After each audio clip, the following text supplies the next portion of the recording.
Mga kamigs, nandito naman tayo para ituro ko sa inyo ang 3 lamps controlled by 2 3-way switch sa dalawang location po, mga kamigs. Basahin muna natin ang dalawang diagram.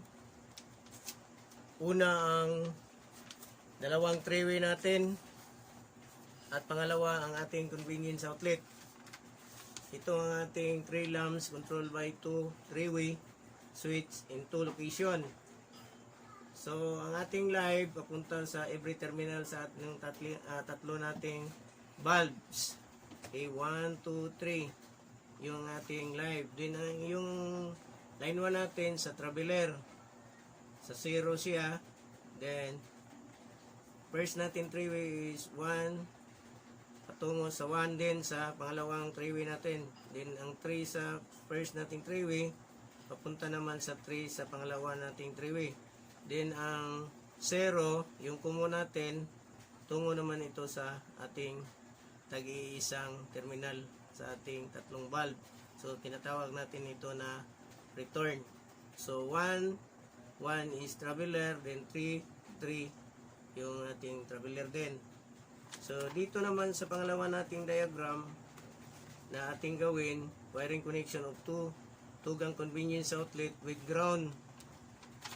So ito mga kamigs, ito yung tugang natin, mayroong ground, dalawa sila, first gang then tugang. Okay, ito naman ang kanyang diagram. So line 1 dito natin ipapasok sa ating linya, then ang line 2 dito naman. So ang ground ito. Okay mga kamigs, umpisahan na natin yung ating 3 lamps controlled by 3-way switch. Ito ang ating 3-way plus type na type sa ating switch. So 0, 1, and 3. Then ganun din sa kabila nating 3-way. So 0, 1, and 3 din. So una natin gawin, meron tayong utility box dito. Dito natin ilagay yung ating plus type switch mamaya. Okay, unahin natin pag-connect ang ating live. Tinatawag natin live, every terminal, first terminal sa ating tatlong bulb. So 15 amperes. So 15 amperes ang ating gagamitin para sa ating lighting. Yun ang standard sa ating lighting, 15 amperes. So ito naman ito papunta. Then ito ang first terminal sa ating bulb. Then mag-connect tayo papunta naman doon sa kabila yung ating light. Supplyan natin yung kabilang bulb. So pangalawa nating bulb, ito na kumix, connect na natin. Then connect naman tayo tungo sa ating third bulb.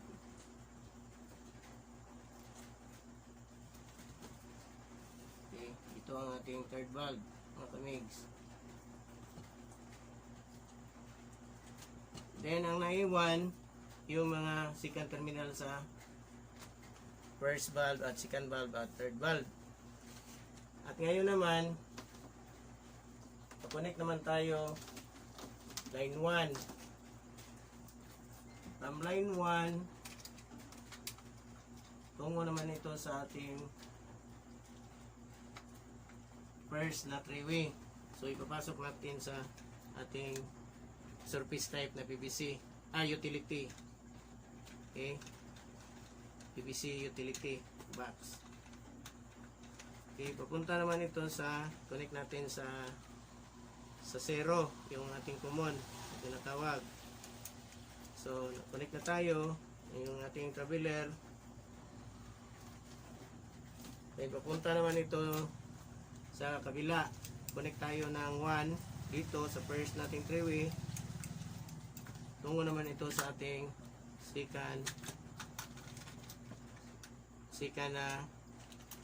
3-way. So, tingnan natin. Okay, 1 ang ating connect. So, dito naman 1. Dito sa second natin 3-way switch. So, connect na tayo. Ang naiwan is 3 na lang. Okay. Then mga kamigs, unahin natin dito pag-connect ang 3. Yung ating traveler. Then, papunta naman ito sa second nating 3-way. So, connect na natin sa 3. Then, ang naiwan is sa pangalawa nating 3-way is 0, yung ating return. So, yung return natin, mga kamigs, sa second terminal, second switch na 3-way natin, sa tungo naman ito sa every terminal sa ating first, second, and third valve. So, connect natin sa first muna.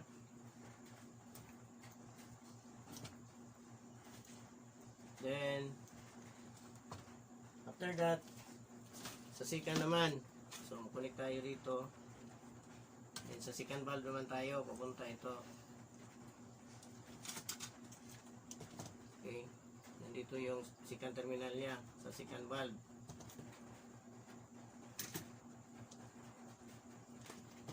And then, connect naman tayo. Tungo naman ito sa third valve natin.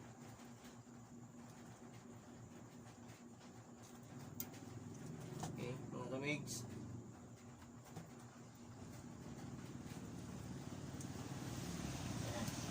Okay mga kamigs, i-arrange ko muna yung ating switch.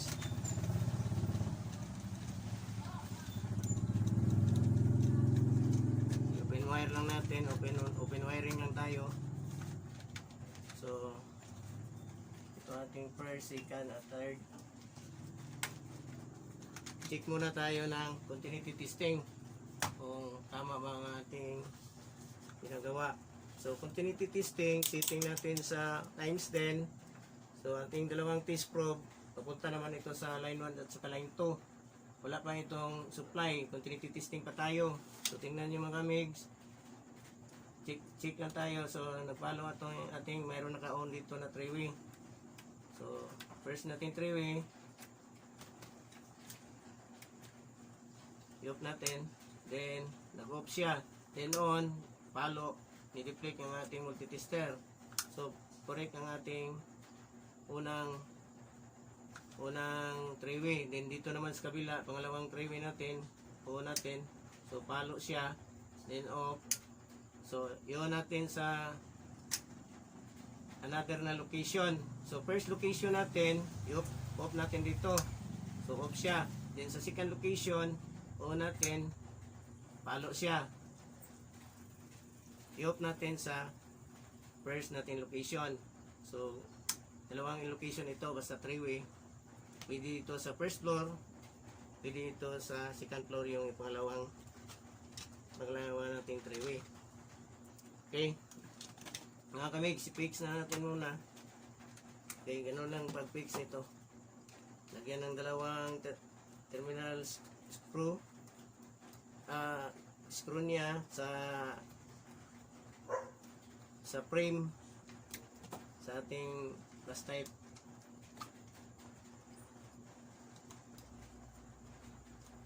Okay, dahil after screw, then di cover. Okay, so natin okay na. Dito naman tayo sa pangalawa. Lagay natin yung screw natin.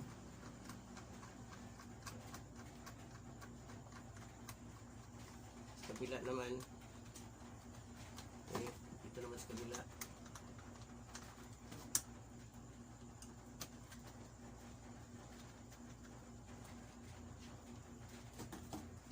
Okay, lagay natin yung cover.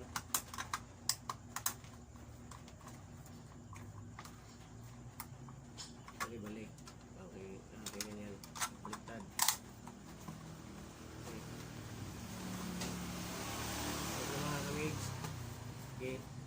testing, mayroon ng voltahe ito. Testing natin, on natin ang ating, okay, first location is i-off natin ang kanyang first 3-way. Then on natin sa second 3-way switch. So dito natin patayin sa first na 3-way. Then on natin dito sa second 3-way. Then off. Pwede siya mag on off. On, off, on. Patayin natin dito. Pwede rin dito mag on, off. Pwede dito patayin. Dito natin pailawin. Dito natin patayin. Dito natin pailawin. Dito natin i-off. Okay, mga kamigs. I-off natin. Ganun lang kadali ang ating 3-way. Dalawang location. Yan. At pangalawa, ito namang ating tinatawag na tugang with, ito mga kamigs, with ground. So, yan symbol natin. Very simple lang. Ganun lang. Okay. Fix na siya. Okay na siya. Okay. Then, meron siyang cover. I-wiring na natin. Okay. Ikulog-kulog. So, ang yung pula, okay, sa line 2 ito, sa line 2. So, sa 20 amperes tayo. Basta outlet, ang standard na circuit breaker is 20 amperes. Then, pasok natin sa surface type natin na switch box. Okay, pasok natin. Then, dito naman sa kabila mga kamigs. Dito mga kamigs, sa mayroon itong liter L at saka N.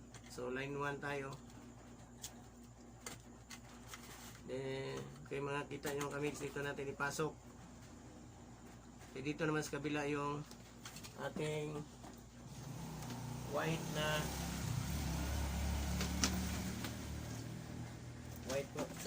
white na color sa ating wire. Okay, ito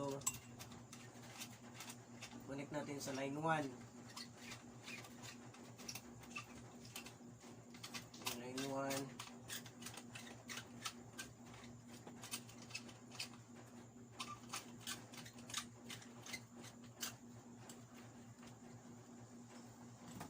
Pasok natin sa ating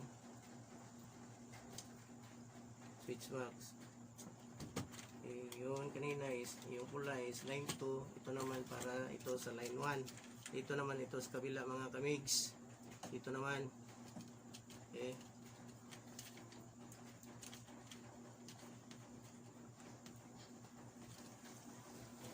Okay. Lagay na natin sa ating switch box. Yan. Lagyan natin ng terminal screw. Yung screw natin.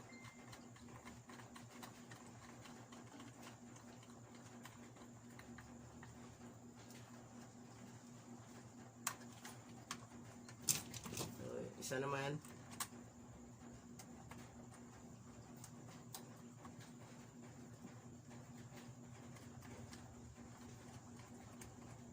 Lagay natin yung cover. Fix natin. Okay na mga kamigs. Okay. Okay, tingnan natin kung mayroon mang voltahe. On natin ang ating circuit breaker mga kamigs sa 20 amperes para sa ating tugang convenience outlet with ground. Yung ating tester setting natin, make sure na setting natin sa ating 250. Kung hindi, 1,000.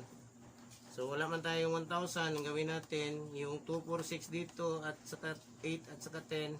Yung 10, yun ang 1,000. Yung 8 is 800. Ang ating 6 dito is 600. Then, ang 4 is 400. Then, ang 2 natin dito is 200. So, nakasetting tayo ng 1,000. So, ating testing yung ating voltahe. So, mayroon na ba? Okay.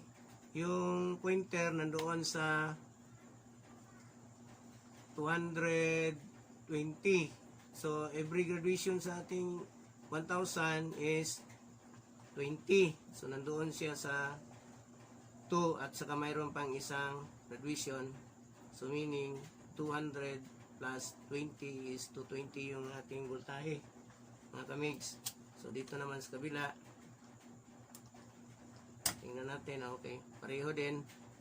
So, lagyan natin ng ilaw kung mayroon namang may ilaw na ba ito. So, ito mga kamigs, mayroon na. At ito naman sa kabila, ilaw na rin. At balik tayo sa ating three-way. Ating ipailawin. So, iwan natin yung ating circuit breaker on. Okay, off, on, then off, and on. Okay, ganun lang kadali mga kamigs ang ating tutorial.